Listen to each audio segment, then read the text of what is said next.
It's the European Ham Radio Show. No guest today if you don't count different AI models, but we'll make it fun nonetheless. At least we're going to try. But Chet, you had a comment about your slides backstage before we started, so we'll see how fun it gets. Oh, they will be absolutely entertaining. At least they will good. be very useful. Yeah. So we're going to try and see if ChatGPT can solve some of our ham radio problems today. Welcome everyone in the chat, which right now are just us and Charlotte. So if anyone else is there, please make yourself known in the chat. Let's start off with the ham radio moment of the week. And you're down in the far right spot. What's your ham radio moment of the week? Definitely yesterday when we finished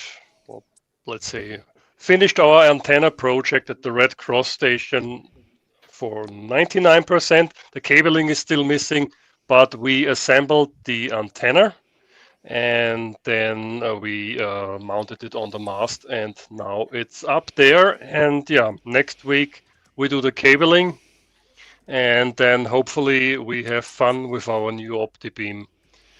And yeah, I also played around with my ham clock, which you can see in the background, because it was running on Ubuntu, on a very old version of Ubuntu, and GNOME desktop, and that was a little bit sluggish and slow. So I installed my Surface Pro 4 again with Debian and LFXE, LFXE desktop. And yeah, then I did the stuff with AutoStart and so on, and now it's working fine. It's great. It's much more responsive now, and I got some batteries to build the battery pack. So I got 4 of those batteries this week, 20 amp hours. 4135 cells. So I will build the battery pack in the next days. And I printed these holders today.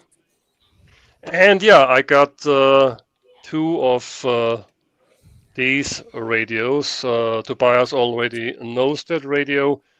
But mine is from the inside. But this is the GT 5R Mini, not the UV5. Oh, don't ask me what's the difference. You have to open it up. I don't know. Yeah, it's the same radio. And I just got to ask, I've seen the UV5R Mini pop up everywhere. Is it worth the hype? It's a good radio. It's very, very loud. I showed it to my buddy Mike yesterday, who has problems with hearing low frequencies. So he needs high frequencies, and this is very, very loud, very high pitched. There is not much bass because it's very small, and it's very, very loud. It's really, really loud. So and if Mike can understand it, then it's a good radio. Okay. Am I muted? No, I'm not. No, you're not muted. I have that radio as well, and I'm still on the fence about it. This is yet another radio that's not finished.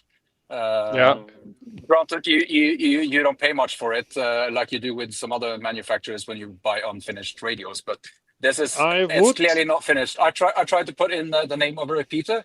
There is just no way that you could put a space in the name of something, neither from the front panel nor from the app. And to top it off, I was unlucky, and I deleted the decimal point in the frequency of one of the channels from the app, and I wanted to put it back in, but apparently they have, when you put in a frequency, they get you this numeric keypad.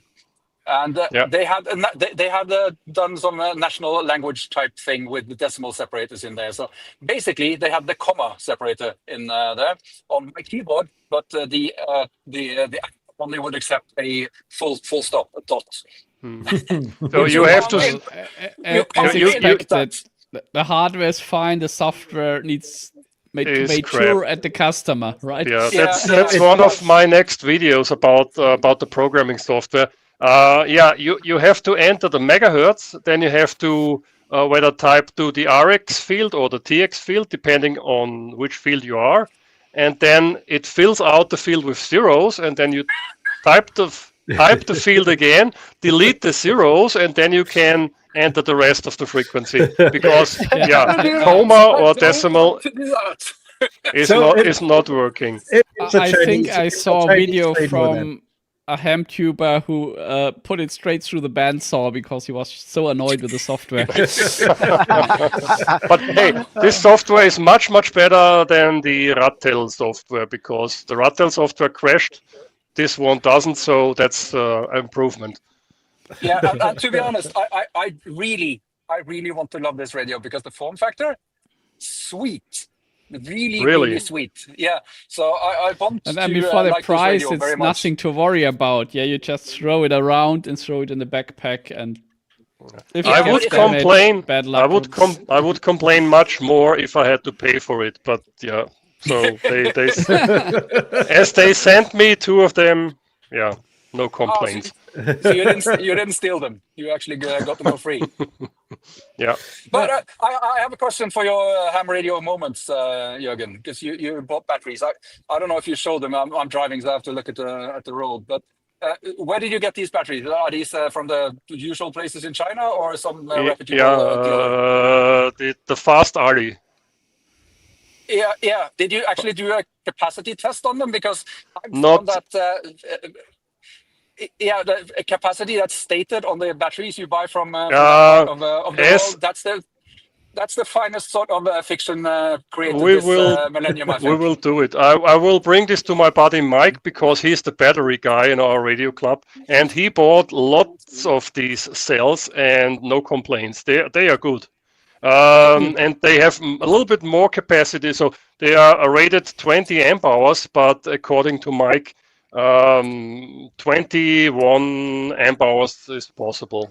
So maybe it's only the smaller ones where they take the effort to fill them with sand, right? So maybe the bigger ones are fine. Could be, but Jürgen, if they actually check out, I'd appreciate a link, because I want to buy some of those cells if I know they're non-good. Well, that is very surprising. If you send the seller a message to send you paired ones with so they are at the same level, the same voltage, they will send you paired ones, and that's much better. Sweet. Very nice. So, I just want to say about that Optibeam, though, Jürgen. That looks like a huge antenna. Yeah, the boom is 6 meter 50-ish or something like that long.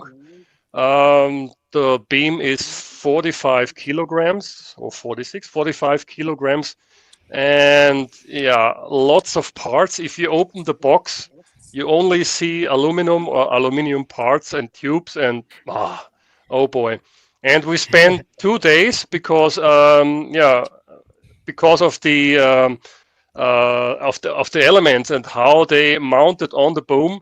We had to break on first day, stop, and then we had to put it on the roof, and we cannot put it on the roof with the fully elements installed because of their direction, how they installed on the boom. You will break it if you do it. And so then we had to wait another week, and yesterday we finished we finished the whole stuff. And thankfully, we got help from Christian, Oscar Echo 4 Charlie Hotel Zulu, to lift this thing up, because not possible for 2 persons. It's especially if there is wind, not possible. So now it's up there, and let's see how it performs. We will test this next week. Hopefully you are in a park, Morten or Kjetil. Yeah. And as we have an amplifier there at the club station, we can deliver a nice signal to you. So I might need to attenuate my radio before you call me then. Exactly, to secure it so that it's not getting blown out. Yeah. But Kjetil, what's your ham radio moment of the week? As with the last week, it's been a pretty quiet week. I've done One activation on Monday, which I left just before there was a massive Aurora show. So it's kind of annoyed that I didn't stay out an hour longer because it was like really with multicolors in the sky and so on. Really annoying to miss that on a clear night. Then this weekend, I've been at the cabin. As you can see, I'm still here. And I've been doing the CQ Worldwide RITI contest. And I do love RITI. It is, although I'm doing it really low power, I did get quite a few QSOs. So that is fun. You can Yeah, actually you can see the find- contest behind me. There's a lot of RITI going on. Yes, and RITI is, it is an well, it's a good mix between analog and digital, to say it that way. It is linked as a digital mode, but still it is there's some analog aspect to it, especially how you tune in and so on, which just makes me feel happy about running it when you manage to tune in and you get the QSO and stuff like that. I think I ended up with like 28 QSOs, nothing much, but it's a contest where 100 watts is considered low power, and I was running 30. So it's kind of hard to be with the big gun stations who are running a kilowatt. Yeah, but so, I remember a few years ago I took part just for fun with 10 watts, and Yep. I made quite a few QSOs. And when you participate with 10 watts, it's pretty easy to get under the top 10 in your country because nobody else is doing it. So yeah, there are possibilities. So it is fun, and I actually, just for the fun of it, I was doing 10 meters, which the antenna here is horrible for 10 meters for sending. But suddenly, out of the ether, while listening to another station, I heard Whiskey 1 Bravo Oscar Yankee, or Whiskey 1 Boy, which is in our Discord quite a lot. Sending on 10 meters, he was hunting another station, and I wasn't able to run him, but it was so cool to just see like a familiar call signs. It's great. Yeah. Yeah, from the other side of the world. And 10 meters here, like there's no chance I'm going to run it. But yeah, and then after that, I did some FT8 and FT4. Managed to run Victor Kilo 7 this morning on a 20-meter FT4, which is also kind of fun. Yeah, with quite low power as well. So yeah, it's been a nice day. Yeah, Hellschreiber. I never tried it. I would love to try Hellschreiber. Yep. And if you wanna, I see that Ravi asked about PSK 31, if that's allowed in a contest, and it's a pure RITI contest, isn't it? Yes, this is CQ Worldwide RITI, but there are PSK 31 contests as well. I have never taken part in one, but yes, you can. I would guess there are separate contests for that. If not, you can do it for POTA or whatever. So and if you want to do a deep dive into all of those modes, I do have a series on my channel from when I started the channel on I think I call it Digimode Monday, where I tried a different Digimode every Monday with different degrees of success. That was fun. I think the only one you didn't do was CW. Yeah, I didn't. Yeah, absolutely not. But that was a fun start, and I do recommend having a look there because there's a lot of good knowledge there. And since most of these modes are pretty old, it's not outdated, even though the videos probably are 2 or 3 years old by now.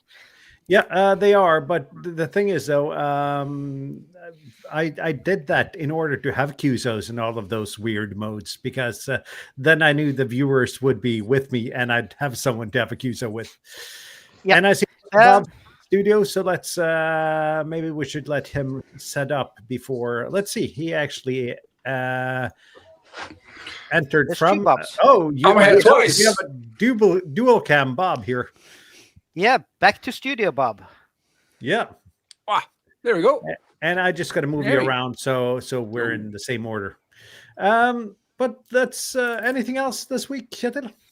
No, I think that's enough for me. So send it over to Mr. Guy up there. Wrong way as normal. And you got a new radio today, Bob. Okay. Is the mic working? Yep. Yes. Fantastic. Yeah, and I did. I had to drive for half the day to get it, but that's all right. I have. Let's see if we can show it off without it being becoming transparent. Let's see if I can embiggen you for that shot. It's a Yaesu. Yeah, it's a Yaesu. It's an FT2D, and it's the older brother of this one, which is the 5D. So, I was Morten had some sort of fire sale on some radios. I'm trying to downsize a little bit, but the thing is, you didn't pick up more radios today. I was hoping for you to pick up more gear, Bob. You're muted. You're muted, Bob. No, you're muted in StreamYard. That would. Yeah. yeah.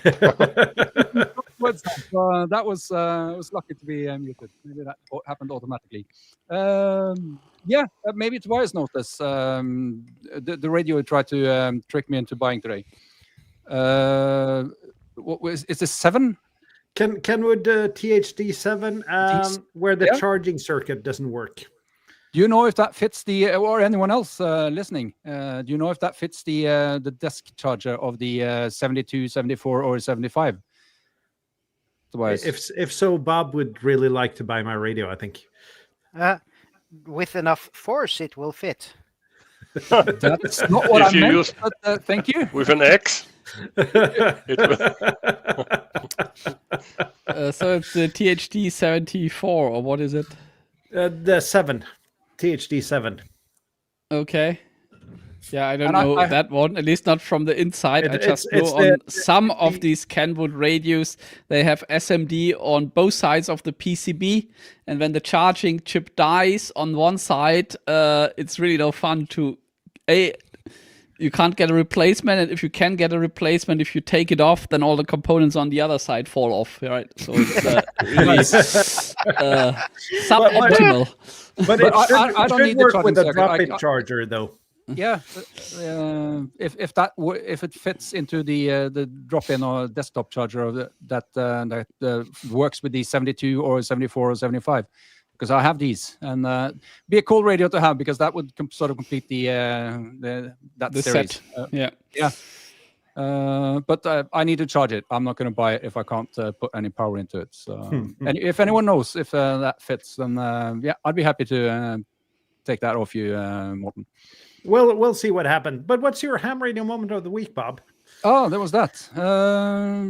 I think I managed to get up on a summit. It's been a first in quite a long while. I was planning on doing a tall one, and I chickened out and did a much smaller one, and I'm really happy about that, because most of yesterday I was pretty much laying on my back, being exhausted from the relatively short activation. I was on what's it called? Fjellstulfjellet, it's called. It's Lima Alpha Tango Mike 204. It's about 550 meters above sea level, something. It's a really nice walk up there, really nice conditions, and had a brilliant time. It's been a long time since I've done a proper Summits on the Air activation. But it's very apparent I need to either be on summits every weekend, or I need to go to the gym, because I'm really out of shape, not having done anything basically for the last 3-4 months. So it is scary how fast your shape falls off. It is. I would like to quote Vince here. Round is also a shape. But he's also claiming that shape does not do summits on the air, which I think I'm living proof that's not correct. But, yeah. So I think that was my ham radio moment. I've created a video as well. The stubby antenna video that I've made worked quite well. I think people were interested in that. So I did a follow-up with telescopic antennas that interested basically no one. So if you have a keen I saw it, I haven't watched it yet. Sorry for that. Please do, because you're going to increase the watch count by more than 1% probably if you watch it. So that'd be nice. Apparently it doesn't have the same appeal as the small stubby ones, but I had fun doing it, and I actually discovered one of these Chinese antennas that works quite well. It's called nice. Romeo Hotel 660S, actually. It's a telescoping antenna that I wouldn't mind actually using. So yeah, that's the first one of the really cheap ones that I think are worth it. I like those videos. Have you tried one of these antennas on the Baofeng? Not yet. Because I tried it with this antenna here, and I have a slightly longer version. And yeah, it feels like the radio is mounted to the antenna, not the antenna to the radio. It's like that's the problem. And I think if you're going to use any other antenna than the one that's sized for the radio, you really need a BNC connector so that you can swap them out quickly. And that's the reason why I tested the stubby ones as well, because I was hoping maybe they worked well enough to actually make it worthwhile. And apparently they absolutely don't. And I also have material for a video comparing one of the stubby antennas to an actual dummy load, and I think that could be maybe not so much informative, but at least a fun little video. We'll see if I can cut that up and create something of it. Yeah. So you can save money then and not buy a dummy load. I wouldn't trust the impedance of those antennas to use them as dummy loads, but all right. And Jeff says we're all still wondering how much wood can a woodchuck chuck if a woodchuck could chuck wood? If a woodchuck could chuck wood, a woodchuck would chuck as much wood as a woodchuck could. Everyone knows that. Yes. Ask the chatbot later. Yeah. Oh yeah. Right. Let's see what the AI says. That's my week. I'll hand it. I think we're doing this in order of where our pictures are located. So I'll hand it off to Tobias. What's your ham radio moments, Tobias? My ham radio non-moment of the week was I'm buried in work with a day job, so spare time is rare. And when I'm back, having a bit of spare time, then I continue playing with the 3D printer. So I've shown you the 3D print that I did. This is one of the support fan shrouds, and I basically added a thread to hold the inductive probe. And if I find the right button, I can show you the result. So I've printed it twice. Once with the gray one with the normal 0.2 millimeter layer height, and the left one with 0.15. But it's interesting that all the printer profiles in Orca have the same line width, and it makes a big obviously difference in print time when you go with a finer line width, but it also makes a huge difference in print quality. So I'm wondering why all the Orca profiles, also for something like Bamboo Lab, all use the same line width. So maybe they're not tuned. I don't know. Anyway, the white one on the left side, that's the one with the finer line width. And yeah, still having a bit of problems with the support. But in the end, I thought, okay, the white version here is good enough. So I mounted it on my printer, and as you can see, I also mounted the inductive probe. So and I replaced the perforated plate of the Sawtrax with a PI sheet and one of these magnet stickers. And then I had to do a bit of tinkering, because this was a Prusa Super Pinder, which is a 5-volt sensor, and the printer here only has 24 volt, so there's a small voltage regulator to just connect the Pinder, and then the output pin goes into the STM32, which is 3 volt.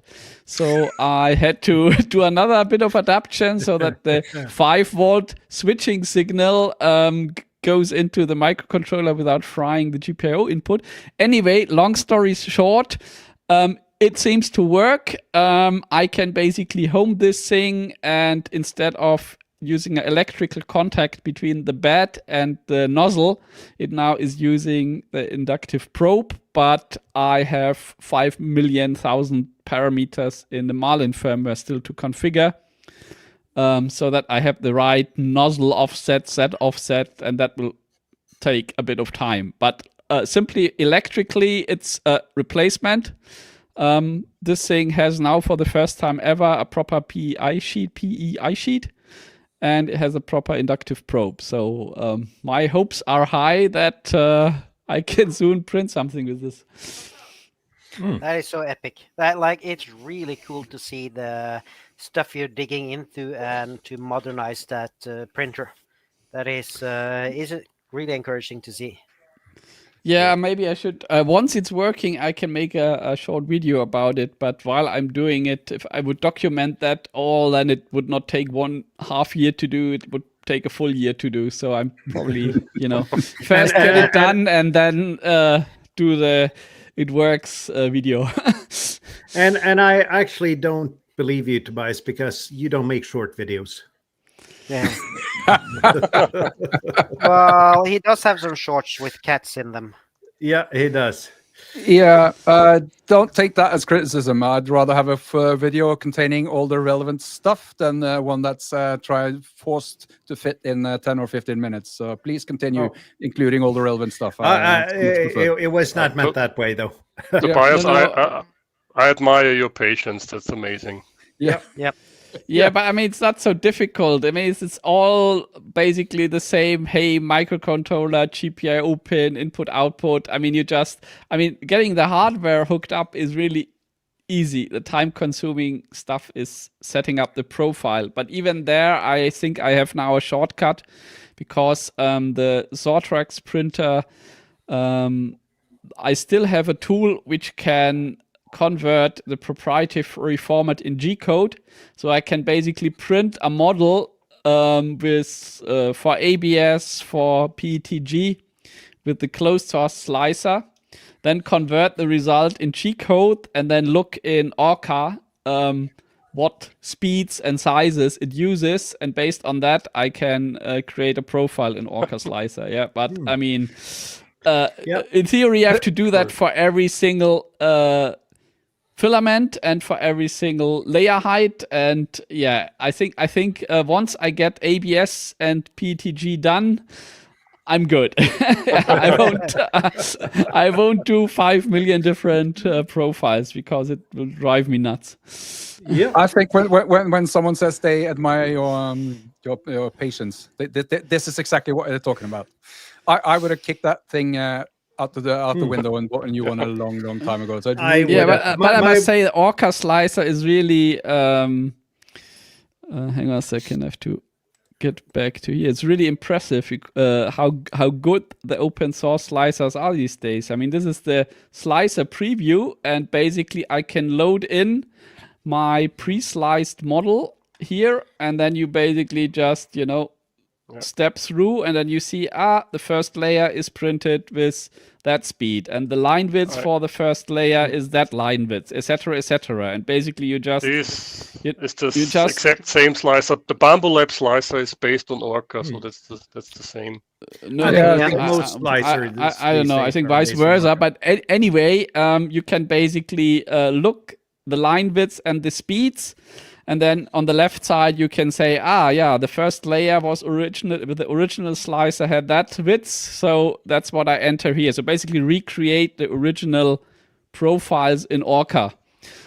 But yeah, you have to be patient, and let's see how long I stick with it. I'm truly impressed, Tobias. Okay, how was your ham radio moment, Morten? Got anything done this weekend? Not a lot of ham radio this weekend. I'm going to try to be quick since we're at 29 minutes already. I started out on Friday picking up some coax from a fellow ham, and he lives really close to a POTA park. So the park is a lake, so I parked as close to the lake I could. Not thinking about that there was a pumping station there and a railroad going by. So I had S7 to S8 noise. Managed to do the activation. Only picked up the strongest stations, I think. I think there was a lot of stations trying to call me that didn't go through. Yesterday, I figured I need to have a dedicated antenna for the Kenwood 790, and I actually do have a dedicated antenna for it. It just didn't have any coax, so that's why I picked up the coax on Friday. Did net control on an 80-meter net while soldering PL plugs on coax. The magic of a boom mic and a pedal made me be able to do that. Then I hooked up the antenna, hooked up the radio, heard FD8 signals, but I still don't have the Digimode cable for the radio. So that's as far as I got with that project. And did quite a while of playing radio in the shack. Got some DX, got Puerto Rico. I got a couple of US stations. I got a VK station. So it was a good radio day yesterday. And that's about it. So we're at 30 minutes and 40 seconds. So we'll still relatively within the time slot. Wow, that's Kjetil, you had some slides? Yes, I do have. So let's segue over to the topic of artificial intelligence. Or you talked about ChatGPT, but I thought, or Charlotte in chat actually thought that it would be very good to have a short introduction to what LLMs or AIs are, because, well, there's a lot of terms floating around and not everybody is on board with that. I'm, well, so lucky or unlucky that I work with this pretty much every day. Use it as a tool. I see many of the benefits. I see many of the pitfalls or traps or rabbit holes you can go into. So I thought we should just share that and basically go through a few of the terms. So please interrupt me if there's any questions. So firstly, AI, artificial intelligence. Everybody knows that, but it's nice to have mentioned. Then we go to LLM, which is the large language model. And that's basically what we're talking about nowadays when people are talking ChatGPT or Gemini or something else. It is a model who is made to generate language, which means that it's made to generate sentences or context out from a question. So that's an LLM. We have something called agentic AI. And that is a system of more than one AI or LLM that together answer a question. They can also integrate with other systems, such as, for example, a booking system.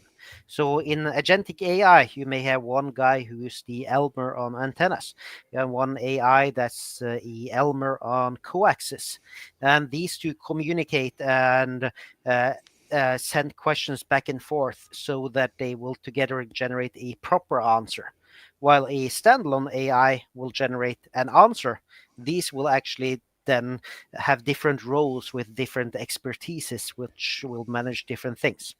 Agentic AI is something you generally don't see very much on the private market, although ChatGPT and the OpenAI version 5 of that has some agentic AI tendencies. It is not a fully agentic system.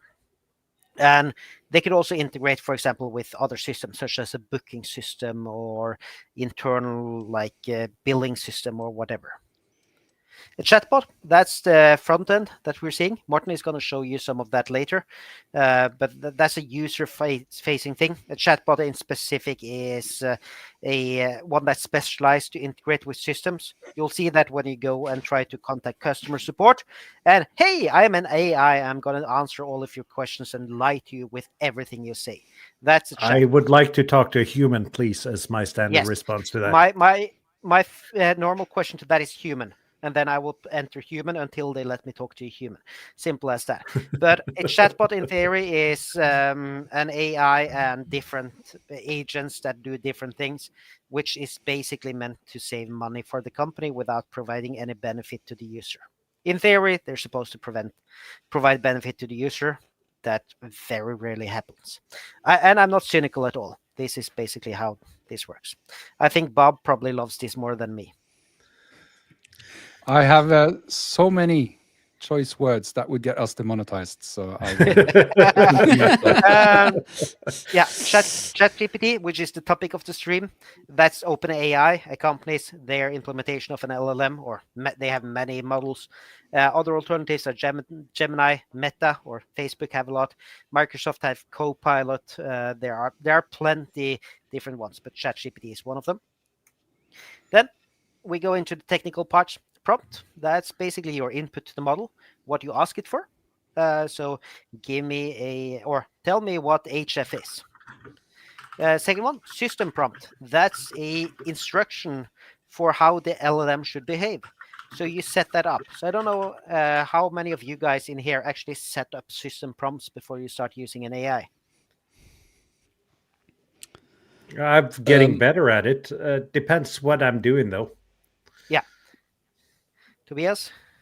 Well, I'm just using it, GitHub Copilot in my day job, yeah. And sometimes it really helps when you specify in advance how you want the generated code to look like. Like, I mean, the simple things are like indent everything 2 spaces, use that and that formatting style, etc. That's pretty easy. But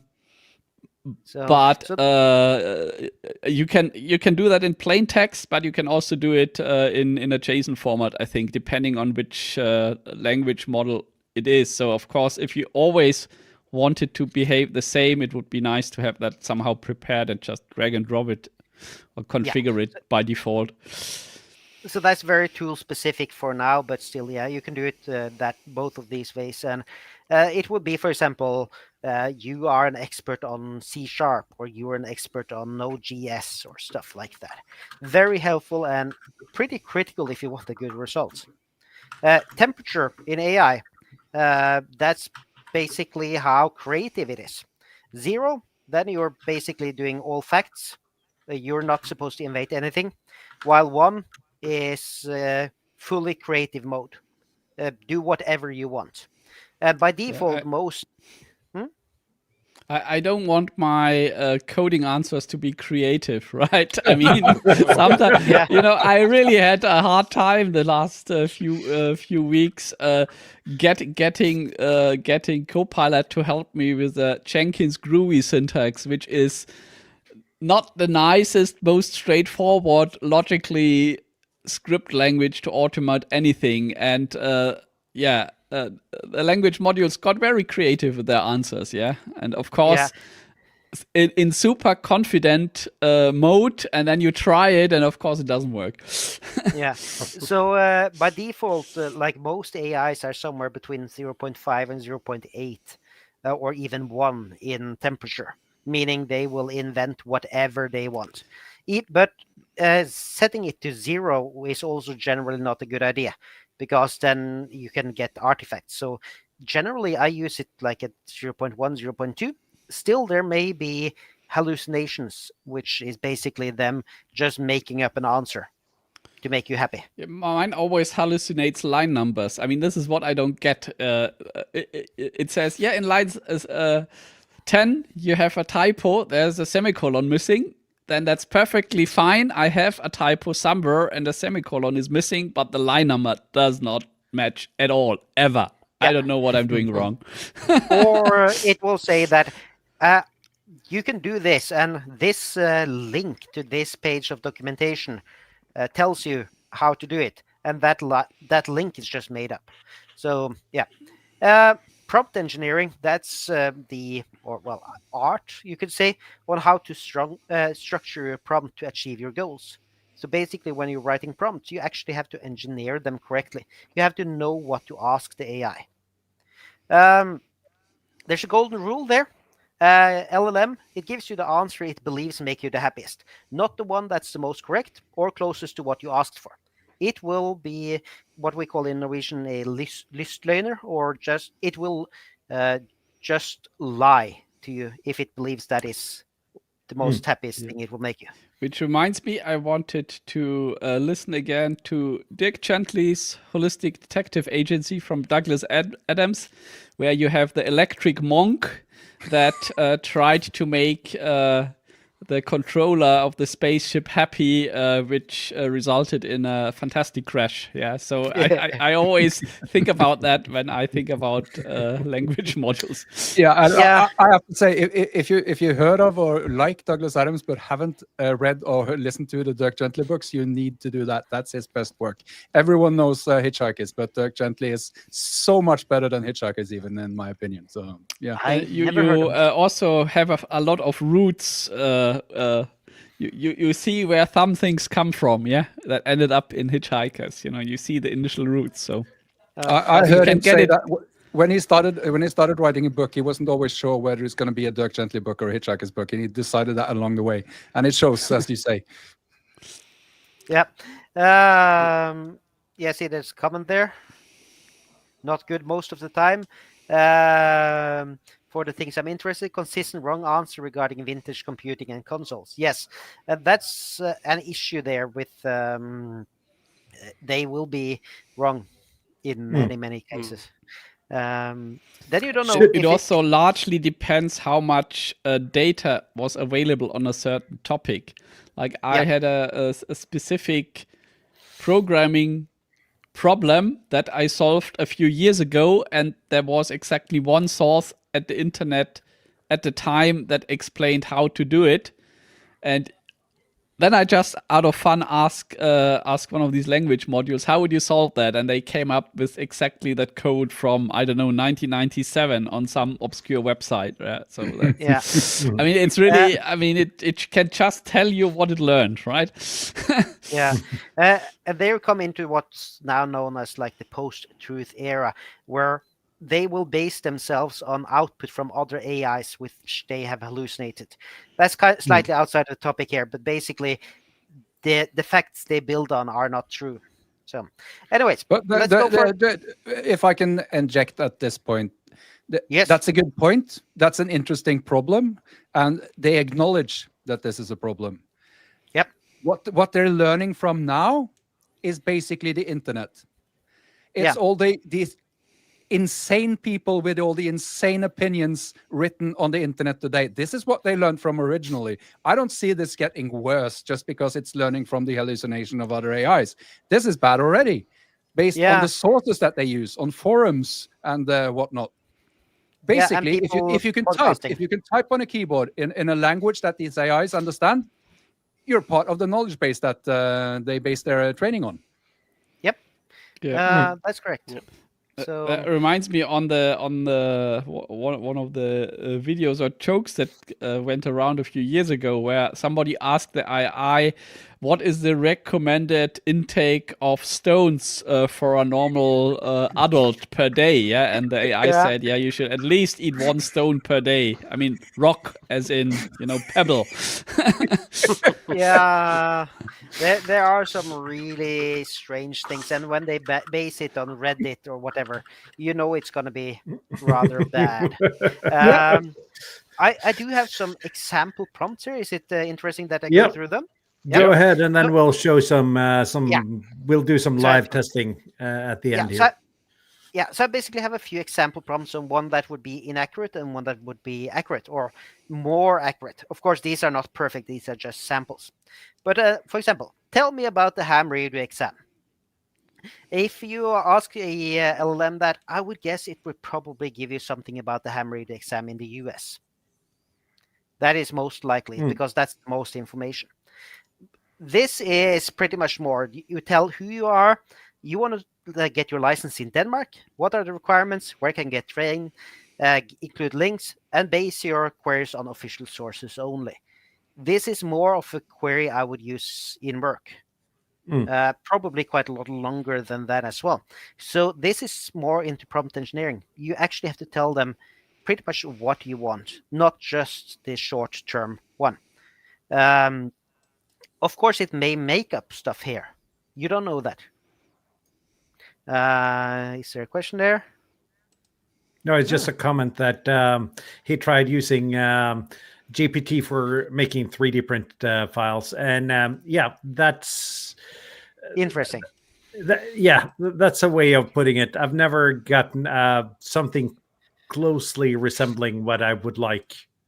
And this is only like you can use it for text-based, and so then you need specialized systems for making stuff like that. So next one, example prompt number 2. This is into coding. Create an API that lets me save QSOs to a database. Pretty simple, right? Everybody knows what a QSO is. A more accurate one. Create an API in C# that lets me save ham radio contacts. They must contain blah, blah, blah. Use this framework. Ensure the codes follow safe design principles. And you could add so many things in here. A lot of this you could put in a system prompt as well. But the first one will possibly generate something based on previous history. The other one will probably generate something more. useful, although I would never run it in production. Sadly, some people will. And then example system prompt. This is one thing you could input into it. Like you're an expert in HF radio antennas. You base your answers on this. If you encounter something you don't know, you can ask it how verbose you want it to be. Do you want to have 50 pages of text for a simple answer, or do you want it to be very concise? You could even tell it to answer only in yes/no format if you want to. And one thing that's pretty common in these things is that a positive prompt is usually better. If you write "do not," it very frequently will forget the "not" part. So if you go with the "do," do open the door instead of "do not let the door be open," then that is usually better. Yeah. So that's pretty well. I see Charlotte here as the QA says that we should run code straight to production. That's usually the best option, right? From the AI. So I think that's what I had. So back to the studio. Yeah, and I'm gonna pull up GPT-5 here, and I've actually started while you were doing your slides there, and I've said, could you pretend to be a proper ham radio Elmer, one that knows everything in the hobby, add a bit of snarkiness and 80-meter flavor, be very confident and short when answering. I think this should set us up for failure right off the bat. If that thing doesn't start, my knee is hurting, then I'm gonna complain. Let's see.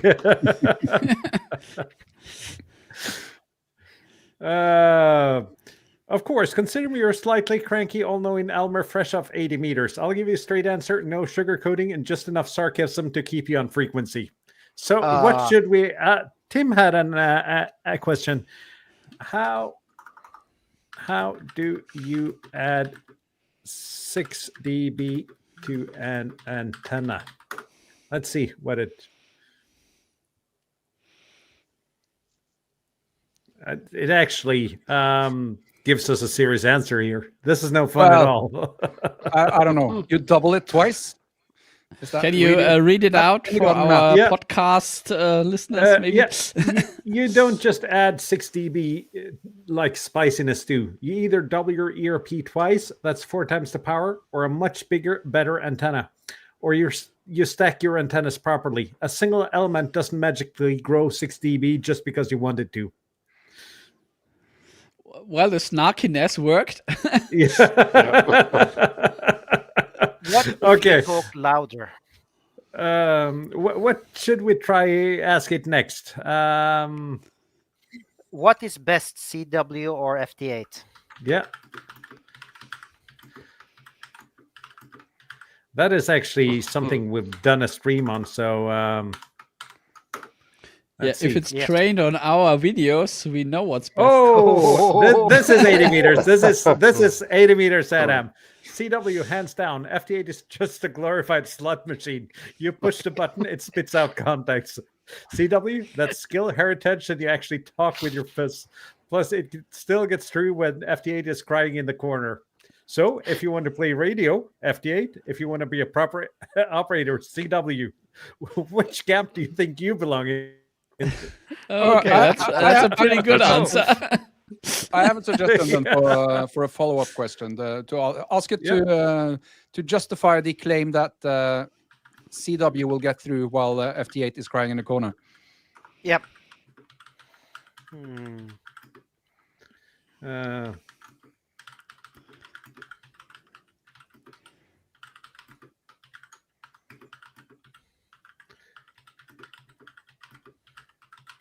You do know you could use voice into this, right? So you can I could, but the setup through here would be complicated. But the answer is easily. FT8 is locked into its narrow little 15-second slots, needs near perfect timing, and falls apart if the signal is smeared. Doppler shifted or has fast QSB. It's fragile. CW, as long as you can hear even a whisper of tone, your brain does the decoding. Humans are still better DSPs than your laptop when the band gets ugly. That is why CW QSOs happen in a pile-up and puller flutter where FT8 just times out. So yes, CW will limp through at minus 20 dB SNR in chaos. FT8, it'll still sit there sulking while you're already exchanging 599. Oh, we have That's made a cool. sad ham here. We've made a Yeah, I sad think we have. Yeah. Oh, that's I've actually talked to this guy in real life. So you know him personally, right? Yeah, actually, I met this guy doing a presentation for a different club a couple months back. Yeah, I think we had one who called one in chat who asked about the DMR in a group as well. So, like, is But DMR or let's FM see if a G90 does require salt water and a pool noodle.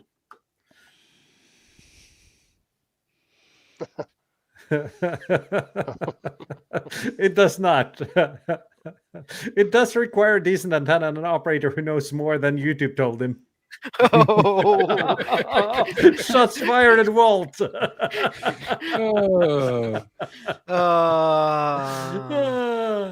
Okay, we've made a proper Sadham here. Yep. Okay. Yeah.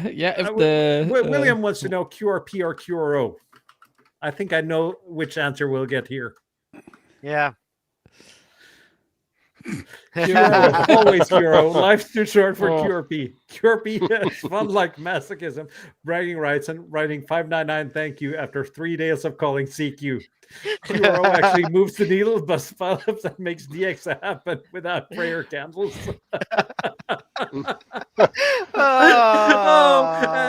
Okay, Charlotte's got a question here. Ask it whether women can be hams.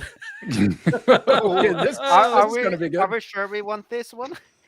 we might need to censor the answer, but let's try it. Yeah, if we go quiet after this. This was actually nice. Okay, radio. Of course, radio doesn't care about chromosomes. Kia Mike, hit the pedal, type FD8. Ionosphere treats everyone the same. That said, women are rare in the hobby, so when one shows up, the local 80-meter roundtable usually falls all over itself like teenagers at prom.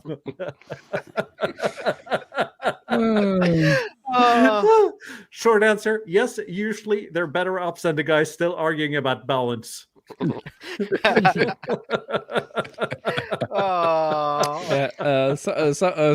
balance. Ask it: is an end-fed half wave a good antenna or something like this? Is an end-fed half wave good antenna?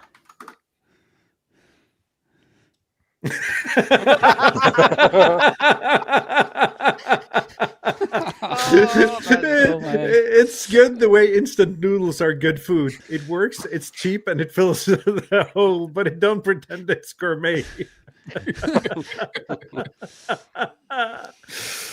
Okay. Yeah. What about the serious question? Yep. Like which still in sad ham mode? Yeah, which band would be best for a POTA operator? I think the sad ham has some opinions on POTA as well. Oh, yeah. So in chat, yes. Let's see. 40 meters. Period. Daytime covers your region like a warm blanket. Evening stretches out nicely without forcing you into DX only land. Antennas are manageable, rigs are happy, and you'll rack up hunters faster and then you can lug them. 20 meter works if you want to spray contacts coast to coast, but 40 meter is the money band for reliable POTA. Now, are you planning to activate or just sit home pretending you're chasing deer? Yeah. Now it has to suggest an antenna for our 40 meter POTA activation, right? Yeah.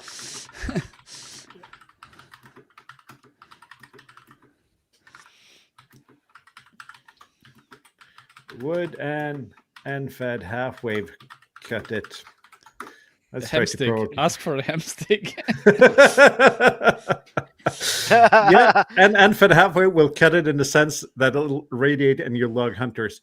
Hunters don't care if you're 3 dB down in the mud. They just want you in the book. But if you want to sound like a real station, sling it up sling up a full-size 40-meter dipole or inverted V. Half wave of wire, center up 30 feet, feed it properly, and you'll hammer the band. Yeah, it's exactly what you do on a POTA, right? Yeah. Yeah. That's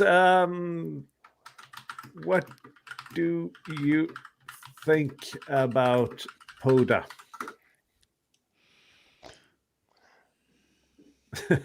Let's be honest, POTA is just field day light. Same rig, same antenna, same excuses for bad logs.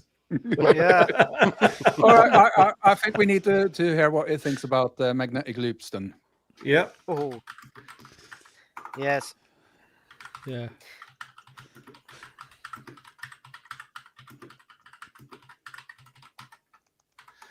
Are they good for a beginner?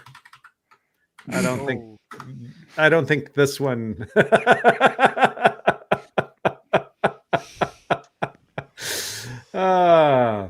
Magloops, cute little toys with a nasty bite. They do work, quiet receive, tiny footprint, can squeeze into HOA hell, but they're as narrow as a razor blade and easy to fry if you sneeze near the capacitor. For a beginner, only if you enjoy babysitting an antenna every time you change frequency. Most new apps wants to spin the dial, not twist knobs and pray the capacitor doesn't arc. All right, follow-up question.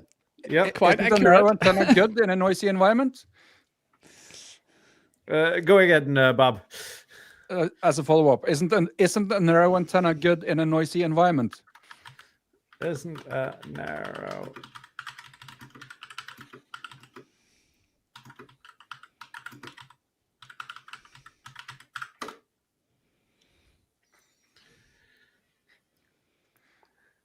Sure, narrow bandwidth sounds like a silver bullet, but here's the rub. A magloop's narrowness is just high Q, great for cutting out some off-frequency crud, but it doesn't magically erase noise that's right on your channel. QRN and QRM still chew through just fine. What it does force you to retune every time you slide 5 kilohertz. That's why old-timers call magloops knob-turning practice machines. And Steve wants to ask for a joke. Let's see here. Yeah, please ask for that one. Yeah, do something like a Norwegian, a German, and an Austrian ham operator. No. I think that's brilliant. What he asked for. What is it? An FT8 and a CW operator walks into a bar. I'd like to see the continuation of that.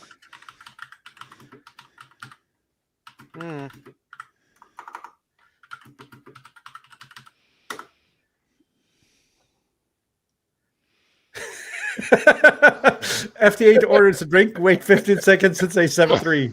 CW taps his order on the counter and the bartender can actually understand him. Guess which one gets served first. Yeah, that was actually quite good. Okay. Your video is frozen, by the way, Morten. Your video is frozen, at least at my end. Oh, it is. Yeah. Let's see if I can do some OBS magic then. Let's see. Yeah. Your The background maestro is not frozen. Interesting. Yeah. But just let it go. Yeah. Oh, there you are. Yep. Yeah. We're getting close to the time anyway, so Yeah, which is the last prompt. Let's see. Tobias had one. Is the European Ham Radio Show any good? Oh dear. Let's just cut it here. Let's see what it says. Searching it's actually searching the web. Yes. Yes, the European Ham Radio Show is worth checking out. It's got energy, relevance, and a European flavor. Pros. Ask him, should you join the European Ham Radio Show on Discord? Yeah.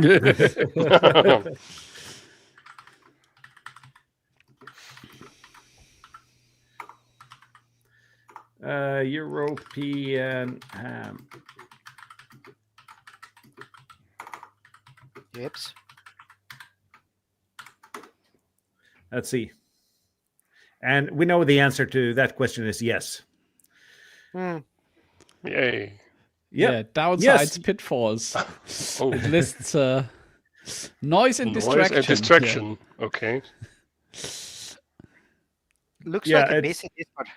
I would guess it probably doesn't know what happens in the Verdict Discord. from your cranky Helmer. You should read that out, and then we can close the video. Verdict from your cranky Elmer. Yes, join it. Be selective. Don't get lost in every ping and notification.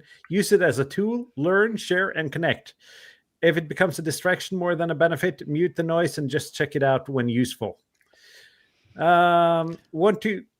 Want me to walk you through how to behave engaged in a ham radio Discord so you don't look like a noob? No, don't worry about that, guys. You're all welcome in the European Ham Radio Show Discord. And we have a new member, Paul. Welcome as a member. Welcome. Thank you, Paul. We have a lot more questions in the chat, but we don't have any more time. Nope. I even got the text message I'll from my... post one last link. Already posted it in self-promo. There's a nice video from Veritasium about AI and learning, and I found that super, super interesting to listen to. It's not the fun video where you just how should I say? It's not a quick snack TikTok video. You have to switch on your brain, but I really recommend you people to listen to that, because it also explains a bit how your brain works. And I also saw it in the context of learning CW. It explains how at the beginning you struggle with single letters, and then you once your brain has formed the network, you can listen to something like 73 and you basically recognize it as a single token. And this is how really it's an excellent video. So let me post it in the chat. And Also, while you do that, there's what I think is a very good video from a creator called 3 Blue 1 Brown. He explains actually the workings of large language models and all the statistics that goes into the training and the usage of them. I found that really, really interesting, and it demystifies this thing that you talk to that feels like a human being, and it sort of shows you how it's only math. Nothing else. So if you're really interested in that and getting to the bottom of how this actually works, then that's a very, very nice introduction. It's not a long video, so highly recommend it. And the thing that I think a few of us at least already have recognized is when you work with these chat modules, you tend to you can fall into the trap of switching off your own brain and just rely on the output from the model. Don't this is a do trap that. You should definitely not fall into. So you should use it as a tool to help you learn and build your knowledge, and you should not basically offload your complete brain capacity to the tool. I mean, you will get very good with prompting over time, but when there's a power outage, you have a problem. I just want to exemplify that on the tail end here. I did some certification at work last year, and I needed to reference some laws for what I was doing. And I asked ChatGPT to reference the correct laws that was applicable to my scenario. I got a nice list of paragraphs and laws. The only thing is that none of those laws actually existed. So be critical while using these tools. Yep. Yeah, where they really excel is summarizing stuff. If you have some unknown C code, when you say, "Hey, what is this file? What is this function doing?" And then it comes up with pretty close to reality explanations. So this is where they're really good.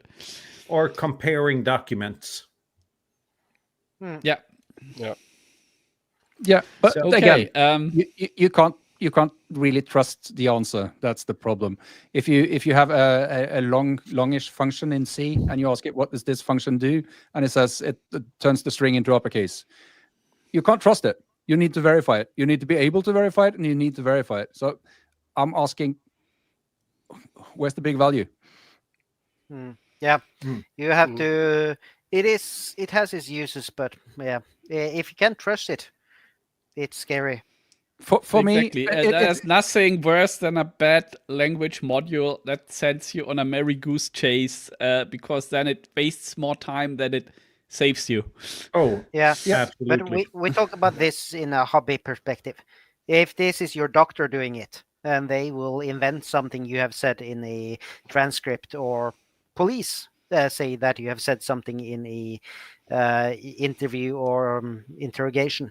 It Exactly. You is don't want your AI scary. hallucinating when it summarizes your statement from a police report or accident report. No.